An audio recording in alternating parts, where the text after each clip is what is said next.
I got to ask you, what sort of relationship does Formosa have with OSHA? I mean, because these are the kind of things that OSHA is supposed to intervene and prevent or remediate when they find out it's happening. So when there's a problem, how does OSHA respond at Formosa? Or how have they responded in the past? Normally, not when we have a release out there like that right there, safety department, they will sit there, your safety coordinator, he calls everybody that he's supposed to call. OSHA, everybody. But far as OSHA coming out there, no, you don't see OSHA out there. You don't see them at all. Far as any of them, EPA, TECQ, none of them. There's been so many releases out there that these people, it's just covered up. They cover it up, And far as OSHA, I think it's all under the table right there. I'm going to be honest with you. I think they just pay them under the table right there. Then hey, it's all dropped. It's over with. But far as OSHA, I have no respect for them. TECQ,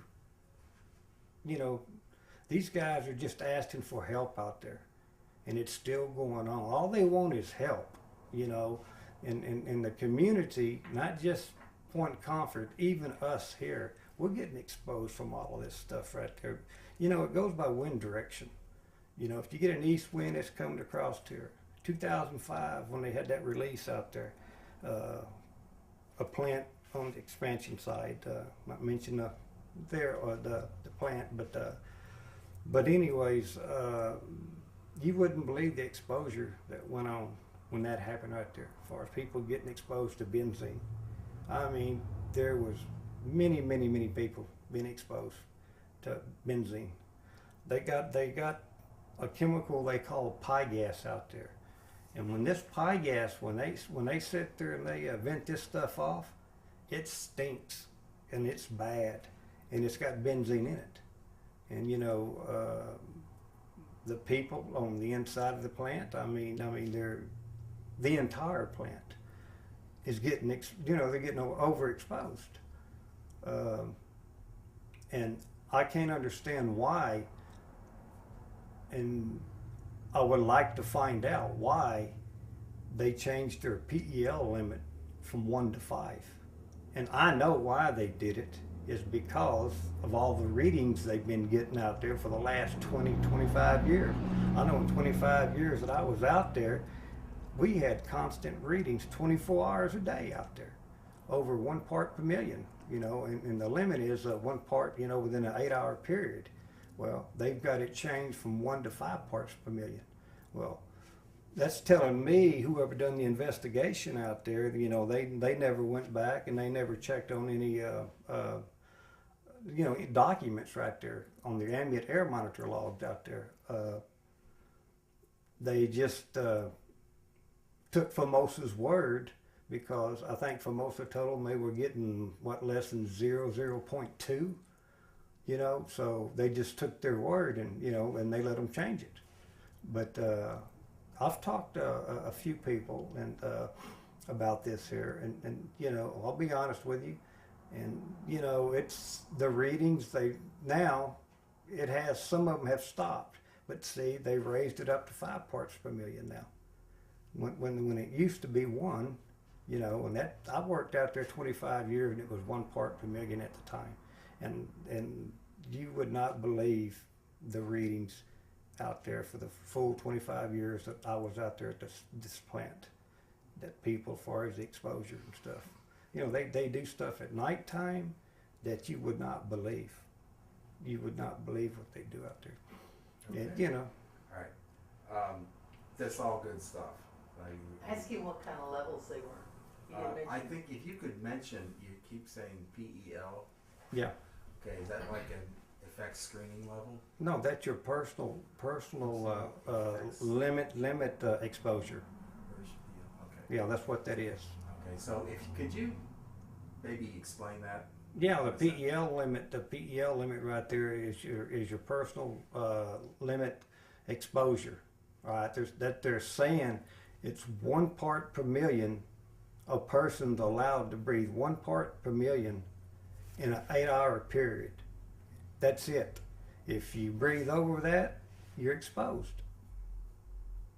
Okay, well, we were getting so many readings out there that these operators couldn't sit there and write all this stuff down, that, you know, they'd come to the supervisors and say they just can't write it down. They can't keep up. And all you can tell them is do the best you can. You call safety department right there, and I've heard from my safety man when I was out there that the man told me at one time, I asked him, where are we getting these readings from? What are they coming from right there?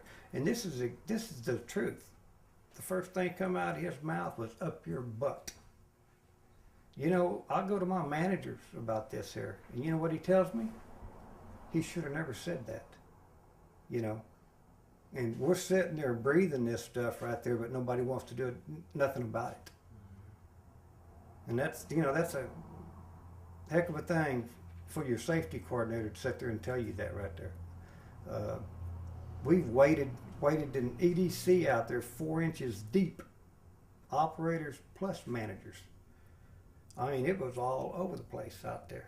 I mean, we just walked in it there, trying to, you know, take care of the problem, this and that. No rubber boots on. Some had rubber boots on. Some had, you know, regular boots on, you know. And just getting soaked up, you know, soaking it up. It's just, it's something needs to be done. I mean, the plan is just not that. That's not a safe place. Okay, that's a great. Yeah. That's nice. All right. Could you say something about company retaliation for whistleblowers? What the, you know, and maybe illustrate that with a story. If you know, maybe not about yourself, but about somebody you know. Well, I Don't can tell Dale's story though. He's going to tell his own. So. Well, I can tell you on retaliating, the company will retaliate. They will come after you. I've myself, I've had like phone calls. They've phone calls with people, and I know it's Formosa because the people that call me at the house right there, I can tell by their voice. It's a real deep voice. And I know it's they're trying to scare me is what they're trying to do, and I can tell it's a lawyer, you know, and when I picked the phone up, this guy was talking to me, and it scared the crap out of me, and I was scared, and you know I couldn't sleep, 2 or 3 days, 4 days. I would sit there and get up at 2 or 3 o'clock in the morning right there and look at my back in my backyard. And in my front, matter of fact, I'd leave the lights on in the front porch and the back porch, you know. And I've had calls to where these people called me right there. Then they asked, "Is Ronnie Hamrick there?" But the voice, the way they said it was deep, deep, deep. And I told them, I says, "No, this is his brother. What do you want?" You know. But I was scared. You know, I wasn't going to tell them I was, you know, Ronnie, but I might have done wrong, but it just scared me. And I've had calls from the sheriff department right there, somebody using our sheriff down here, saying that he's B.B. Browning right there, that he's seen people in my backyard. Okay, well, that afternoon after he got off work, I called the sheriff, and I talked to him at his home, and I asked him, did he call me and did you see people in my backyard? And he said, "Ronnie, I've never seen nobody in your backyard. I don't know what you're talking about." I said, "Well, somebody called, they're using your name, and they said B.B. Browning, that there's people that we've seen in your backyard out there, you know, in the nighttime right there." And I told him, I said, "Look, if you see people in my backyard, you need to come over and let me know what's going on, if your people are patrolling out here." But this has come up, and I've had one email and come to the house, and it's funny because of the name, because we've got a personnel human resource manager out there. His name is Destrada. Okay, and this email that I've got and I've looked at it right there, and this email right there that I had, they wanted to kill me. I was told to kill you. And this email, the name of it there, the person that sent it was Astrada, not Destrada, but Astrada. It's awful funny that you have, they're real close. And I take this to the sheriff department right there, and they do nothing about it. And I've taken it, I asked BB, the sheriff, about it right there. He said he's never seen it. And I've had a person check it, take this here and check it. I'm not mentioning the name, but person took it to somebody to check it out to see if it's legit, and it was. It's a real threat. This person's a specialist on that right there that said, yes, it is. It's a real threat. So that's why I took it to the sheriff department. And, Formosa, those people, they'll scare them. I don't trust them. They will come after you.